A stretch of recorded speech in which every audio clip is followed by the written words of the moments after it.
Izin ya. Assalamualaikum warahmatullahi wabarakatuh. Alhamdulillah, nahmaduhu wa nasta'inuhu wa nastaghfiruh wa na'udzu billahi min shururi anfusina wa min sayyiati a'malina. May yahdihillahu fala mudilla lahu wa may yudlil fala hadiya lahu. Asyhadu an la ilaha illallah wa asyhadu anna Muhammadan abduhu wa rasuluh. La nabiyya ba'da. Pertama-tama dan yang paling utama, tahun intinya Ustazah sekalian, kita bersyukur atas kehadiran Allah Subhanahu wa taala. Pagi hari menjelang siang hari ini kita masih mendapat nikmat yang sangat luar biasa, nikmat iman yang masih terjadi di hati kita, ya, nikmat Islam, nikmat kesehatan, serta nikmat umur panjang yang berkah. Salawat dan salam rahmat dan cinta kita sanjungan kepada kita Nabi Allah Muhammad sallallahu alaihi wasallam. Semoga syafaatnya selalu kita nantikan di yaumil qiyamah. Amin Allahumma amin. Yang saya hormati pimpinan Pondok Pesantren Hidayatullah, dalam hal ini Ustaz Darwati, yang terus hadir di kegiatan pada yang berbahagia ini. Selanjutnya pimpinan SD yang Ustaz Rizky, yang diwakili oleh Ustaz Diana yang saya banggakan.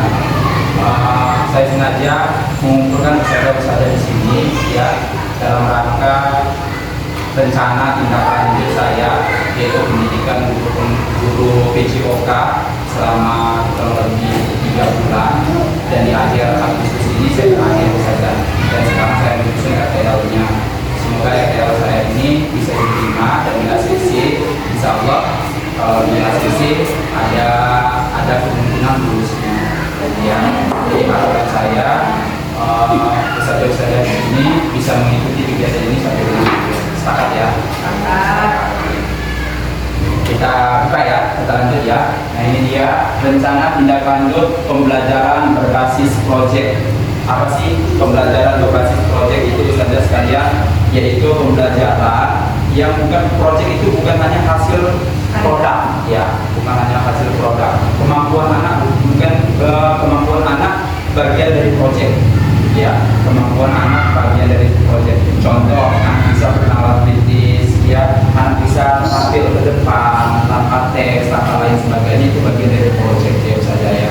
Bukan hanya apa, ya, kan pikiran di benak sekarang, miskonsepsi sekarang kan proyek itu berupa barang, berupa buah, berupa hasil, ya. Tetapi proyek di sini bisa menampilkan kemampuan anak. Oke, selanjutnya model ya, model pendidikan gerak soft gadget, ayo bermain tradisional. Ya, kenapa saya mengambil rencana tindak lanjut soft gadget, ayo bermain tradisional? Saya melihat dampak di masyarakat sekitar anak-anak, ya, terutama anak-anak kita masih usia dalam kategori balita kelas 1, 2, 3, ya, senang sekali main handphone, tapi pengaruhnya sangat luar biasa, ya. Akhirnya dengan anak-anak tersebut bermain handphone saja sekalian, mager, ya, semua kegiatan itu malas bergerak, tidak ada aktivitas, pokoknya tidur, layar-layar aja udah tidur, nonton TV males semuanya, itu, ya. Makanya, iya, maka saya mengambil tindak lanjut ini adalah stop gadget, ayo bermain tradisional, ya. Ini perkenalkan kakak fasilitator saya yang berdiri tegak gagah, yaitu Kak Joni Pramudana, Magister Pendidikan, merupakan fasilitator dari Riau. Dan alhamdulillah, ya ustazah, ya, kami selama pendidikan di itu Sandariana perlu diketahui, pendidikan di Tanjung Karang di hotel selama 7 hari di Gempur. Kita sempat berbicara dengan ustazah siapa? Ustazah Kamila, sempat berbicara dengan Ustazah Kamila, tadi ngobrol sejenak. Luar biasa pendidikannya. Kami melakukan pendidikan itu ustazah mulai dari jam 6. Jam 6 itu sudah standby di lapangan, kita senam.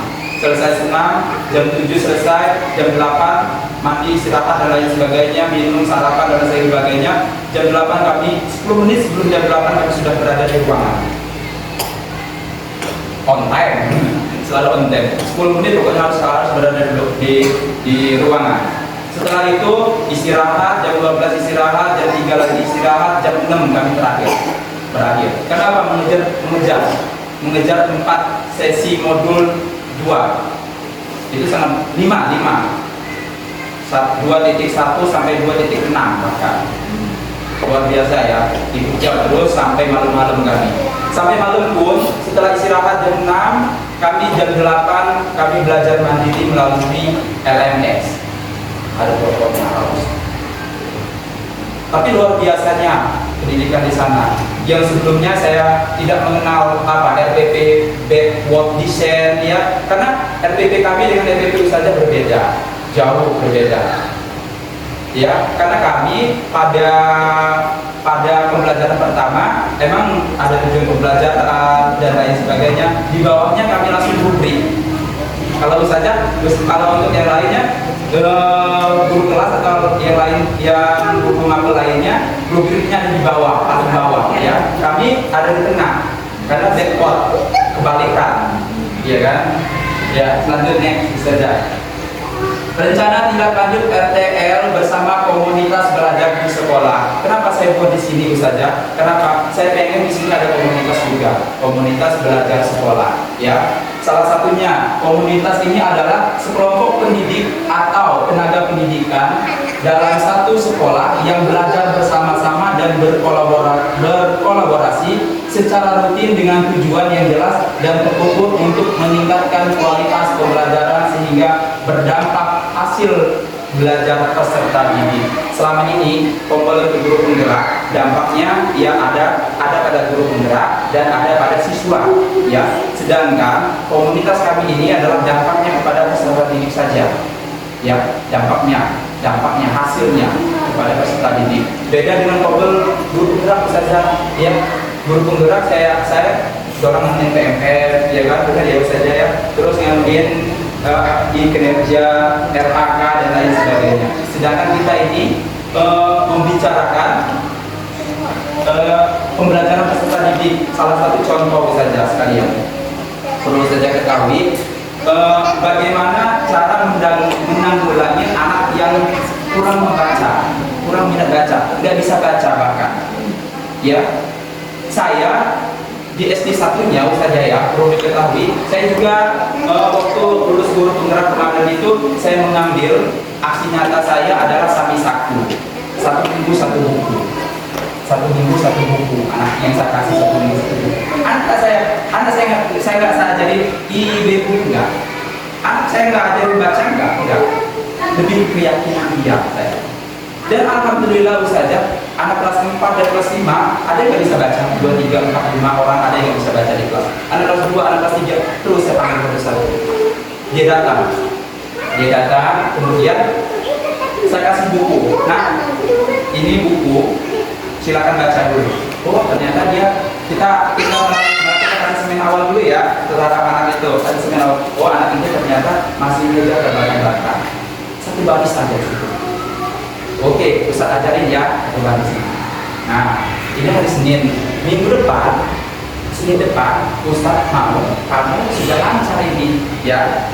Sanggup nggak? Iya sanggup. Nah, kira-kira nih, kalau kamu sanggup, belajar di rumah jam berapa? Di rumah, pulang dari sekolah. Habis maghrib bagaimana? Kita lagi ya.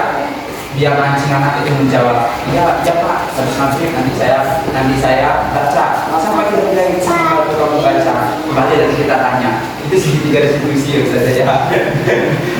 kita tanya lagi anak-anak itu, siapa yang kira-kira bisa membantu di rumah? Ada kakak. Ternyata saja dampaknya luar biasa.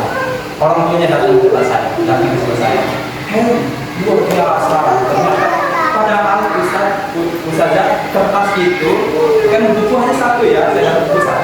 Saya ambil tengahnya, referensinya saya lepasin, saya ambil tengah buku. Ini baca.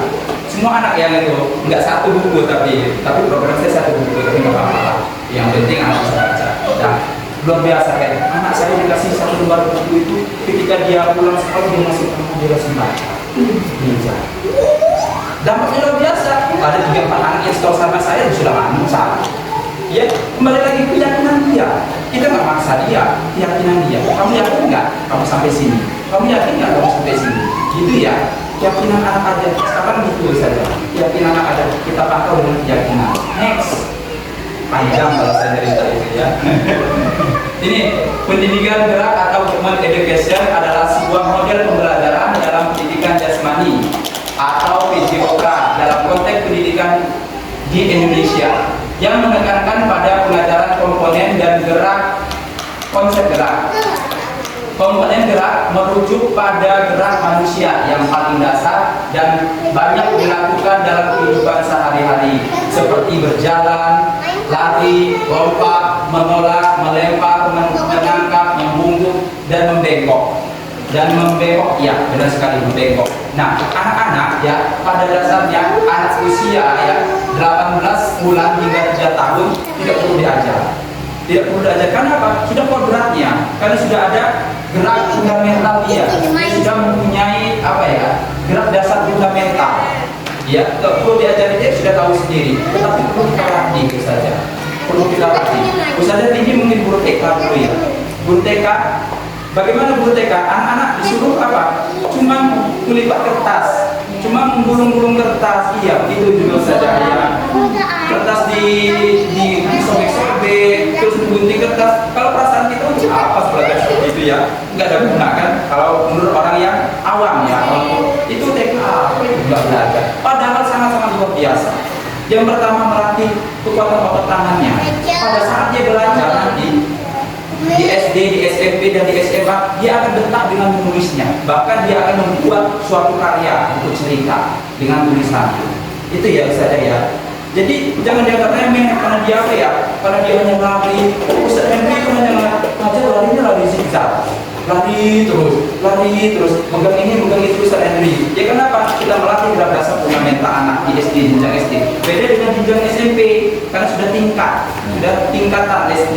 Beda dengan SMA, itu dia saja ya. Kalau SD harus dasarnya, ada asal-dasarnya. Ya, mulai dari gerak lompat, gerak dasar lokomotor, bahkan gerak dasar keseimbangan.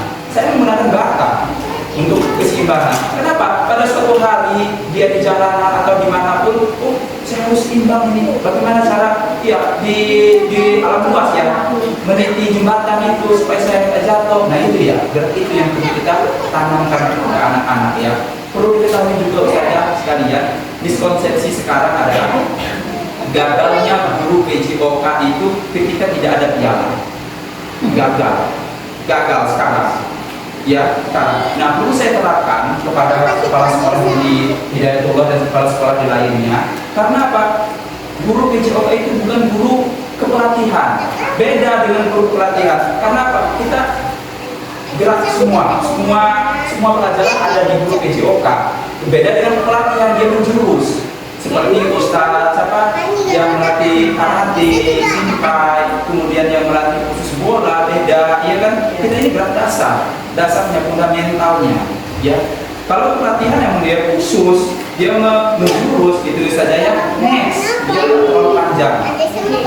Oke, sedangkan konsep gerak menuju pada bagian gerak yang dilihat, pelaksanaannya melibatkan apa yang bergerak, itu konsep tubuh ya, tangan kita bergerak, ya, kemudian kaki kita bergerak, ya, kemudian leher kita bergerak dan lain sebagainya. Kemudian arah mana ia bergerak? Boleh ke kiri, boleh ke kanan, boleh ke depan, boleh ke belakang, dia melompat dan lain sebagainya. Boleh berjalan, lari dan sebagainya. Ya. Kemudian bagaimana dia melakukan atau konsep usahanya bagaimana dia melakukan gerak tersebut? Dengan siapa? Dengan siapa ini? Boleh berkelompok, boleh berdua dan lain sebagainya. Ya, next. Nah, ini dia saja RTL yang saya akan ajukan, yaitu cinta. Ini singkatannya adalah cinta permainan tradisional. Nah, ini latar belakang masalahnya yang saya ambil. Gadget juga menjadi anak-anak malas bergerak, mereka cepat lelah, dampaknya pendidikan menurun, minat belajar anak menurun. Kenapa? Gadget. Bukan orang lain, anak saya juga termasuk. Cuman seminggu sekali dia. Saya pandang seminggu sekali aja main handphonenya. Terus seharusnya mereka sehat dan bugar sehingga meningkatkan gerak anak-anak dengan gadget. Anak-anak jadi kaum mager atau kaum malas bergerak. Ya, itu. Jadi anak-anak itu malas untuk bergerak, saja ya. Nah ini perlu saja ketahui juga bagaimana untuk menjaga kebugaran tubuh kita. Ya, kebugaran tubuh kita itu kita sehat hari ini, saya berdiri di sini karena saya merasa bugar.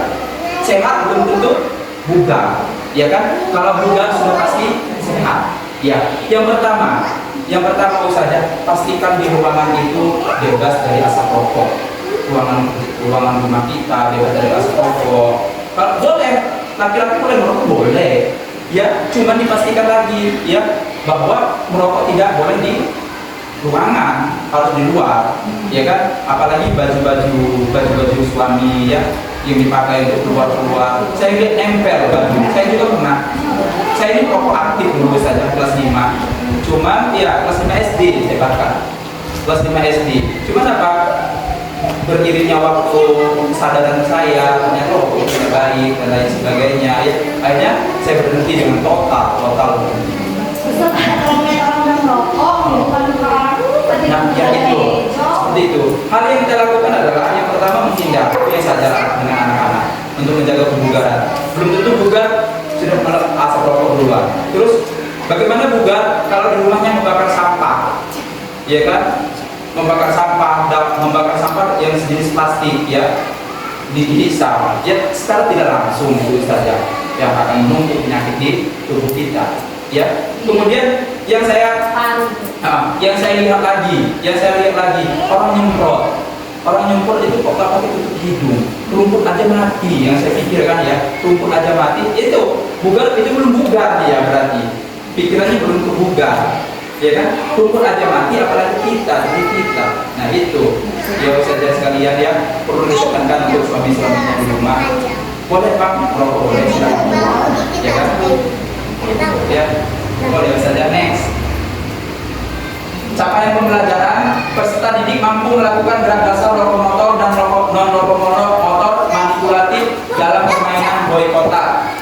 Peserta didik mampu menerapkan atau memainkan berbagai permainan tradisional sesuai dengan minat, bakat dan peralatan yang berada di lingkungan sekolah, ya, sesuai dengan aset sekolah. Ya, saya di sini mau sih namanya RTL tentang apa ya, ibaratnya roll depan, roll belakang, dan bola dan sebagainya. Sedangkan kita melihat aset sekolah ada kayak gitu ya. Roll depan kita matras kita lengkapnya kayak gitu. Kenapa? Kalau kita sudah mengajukan RTL itu saja, kita melihat saya mau senang lantai, nggak ada matras. Roll patah tulang, sengklak itu putri tuh bahaya luar biasa. Saya yang kena ya. Yuk next selanjutnya. Jadi kembali lagi ketika ustazah ada seperti RTL sebagian yang ada seperti ini, jadi ustazah harus memetakan aset sekolah terlebih dahulu. Apa sih kelebihan sekolah, apa sih kekurangan sekolah itu ya. Jadi dipetakan. Boleh saya nanti senang karena ada speaker dan lain sebagainya. Saya memperdayakan permainan tradisional supaya permainan tradisional ini lebih berkembang. Next. Nah ini kepala sekolah sebagai penanggung jawab yaitu Muhammad Rizky, guru PJOK saya sebagai koordinator, kemudian TU dokumentasi Ustazah Siva, kemudian guru agama dari JUS Ustaz Rizky, Ustazah Laila Zulfikri, guru kelas ini sebagai penyusun Ustazah Septi dan kemudian Ustazah Sukita kelas 5 tampilan laki-laki ya Ustazah ya. Ya karena nggak boleh gabungkan, jadi kita ambil khusus kelas laki-laki. Next. Next. Kelas 5, anak-anaknya kelas 5 dan kelas 6, target siswanya adalah 35 peserta. Sistemnya kita menggunakan sistem gugur, nanti kita bahas lagi di grup. Kemudian pelaksanaannya insya Allah kita akan kegiatan saja ya. Ini kita bisa masuk di tanggal 15 sampai tanggal 16 Agustus hari Kamis atau hari Jumat, tinggal kita susun aja mulai pukul 8 sampai dengan selesai. Next. Kepala sekolah ini aset, nah ini saya bilang aset yang kita tentukan. Kepala sekolah yang terlibat adalah pengawas sekolah. Kalau bisa kita mengundang pengawas bisa, kalau enggak ya enggak perlu, kita mengundang yayasan aja sebagai politiknya, ya kan? Dia bisa membuat laporan ke mana ya, Lampung ya. Laporan ke Lampung. Kemudian agama menampilkan anak-anak mengaji ya pada saat awal pembukaan, dia bisa mengaji, bisa tausiah ya. Ini fungsi kombel seperti itu saja. Jadi bermanfaat semua. Kemudian lingkungan kita ada lapangan olahraga. Kemudian fisik ini kita menggunakan kursi, speaker, mikrofon dan lain sebagainya. Finansial mungkin nanti ada kucuran dana dari Ibu Bendahara, mungkin untuk SS dan lain sebagainya. Itu dana pos ya. Kemudian rencana evaluasi, melakukan refleksi kegiatan dengan peserta kombel dan anak-anak kita tanya langsung ya. bagaimana kegiatan ini, apakah menarik, apakah mampu meningkatkan gerak anak-anak, ya sehat nggak dengan kegiatan ini. Ternyata olahraga tradisional ini bermanfaat juga ya, gitu ya. Nanti kita tanya ke anak-anak. Next, tantangan program. Siswa terlalu banyak, jadi suara mereka mungkin akan mengganggu penilaian. Jadi pada saat itu ya kita akan mengganggu penilaian ya, karena terlalu banyak siswanya. Siswanya 35 tadi ya. Kemudian solusinya adalah kita buat 2 hari. Ini solusi saja. Tapi kalau mampu 1 hari 1 hari 8. Oke, next. Cukup habis ya. Oke, terima kasih Ustazah sekalian. Kegiatan saya sudah selesai, sudah saja. Saya ucapkan jazakallahu khairan katsiran. Semoga Allah membalas jasa kebaikan saudara-saudara semua, dan kembali lagi ya, ilmu yang kita dapatkan kita tetapkan kepada anak-anak ya, intinya berpihak kepada anak. Zaman sekarang seperti itu saja. Jadi apa ya, nggak ada lagi yang kita penekanan kepada anak-anak disuruh membaca, lebih lagi keyakinan dia. Kamu yakin nggak? Kamu yakin nggak? Kayak gitu ya. Kamu yakin nggak membaca dari halaman ini sampai halaman ini? Itu saja. Ya, terima kasih atas waktunya. Saya akhiri. Ada kira-kira ada yang mau merefleksikan kegiatan ini? 1 orang, 2 orang? Apa yang didapatkan? 1 2 orang boleh? 1 orang saja sih. Ya. Cerita aja pelajaran yang didapatkan dalam kegiatan ini. Oke, bisa jadi saya. Bangun aja di sini. Yang didapatkan pada kegiatan ini.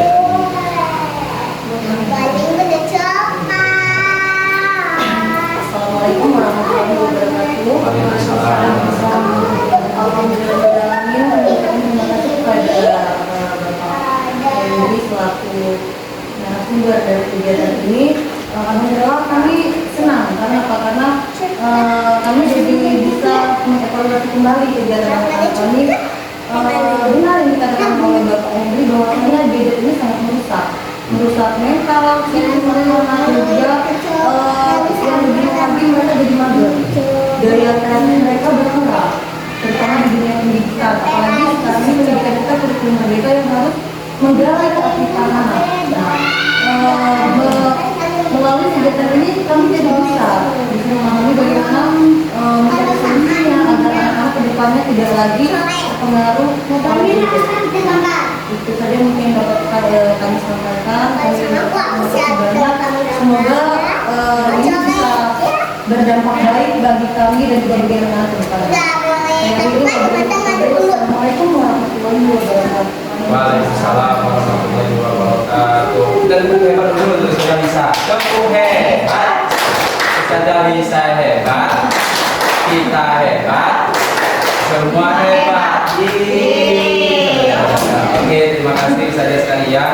Saya akhiri. Billahi taufiq wal hidayah wal hidayah. Wassalamualaikum warahmatullahi wabarakatuh. Waalaikumsalam warahmatullahi wabarakatuh.